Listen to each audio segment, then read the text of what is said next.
years from now, how are you going to remember this experience, no matter what happens to your career? How can I say that? I don't know. I don't know what's going to happen to me 20 years from now. I don't have a plan for tomorrow, so we'll see. At the height of his career, Josh Hartnett was everywhere. Studio leads, blockbusters, magazine covers. And then he stopped being at the center of it. Not after a scandal, not after a flop, not after Hollywood turned away from him. He stepped aside while the industry was still pulling him forward. That choice confused people then, and it still does now, because it didn't look like failure. It looked like withdrawal. But that explanation is incomplete. The usual story goes like this. Hartnett didn't want fame. He wanted privacy. He chose a quieter life. It sounds neat, too neat, because he didn't disappear, and he didn't reject acting. He kept working, just not as the focal point of the project. Which immediately breaks the simple narrative. If this was about escaping attention, why remain so consistently present?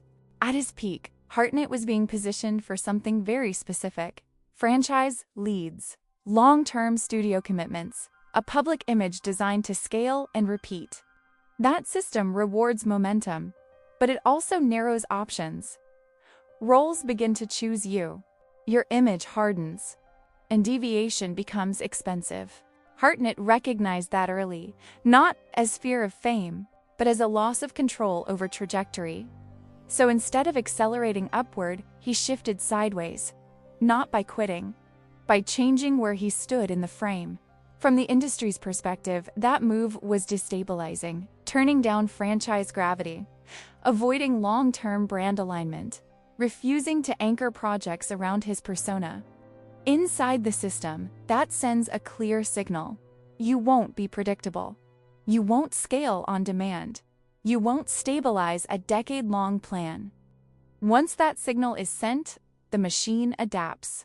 Fewer leading offers, different budgets, less visibility, not as punishment, but as structural consequence. Here's where public perception froze. Hartnett was working consistently, often in strong films, just not as their gravitational center. Independent projects, ensemble casts, supporting roles that carried weight without carrying the spotlight. The work never stopped. The visibility did. And without visibility, the audience fills in the gap. Absence starts to feel like retreat. Silence starts to resemble failure, even when neither is true. What actually changed wasn't his career. It was the framework used to measure it. Hollywood success is usually tracked vertically. Bigger roles, louder presence, expanding reach. Hartnett chose a path incompatible with that scale. Selectivity over momentum, agency over exposure, longevity over dominance. Once that choice was made, the old scoreboard no longer applied. Josh Hartnett didn't step back because he couldn't handle success or because he stopped working. He stepped sideways, out of a system that defines success very narrowly. And when you see that, his so-called disappearance looks different.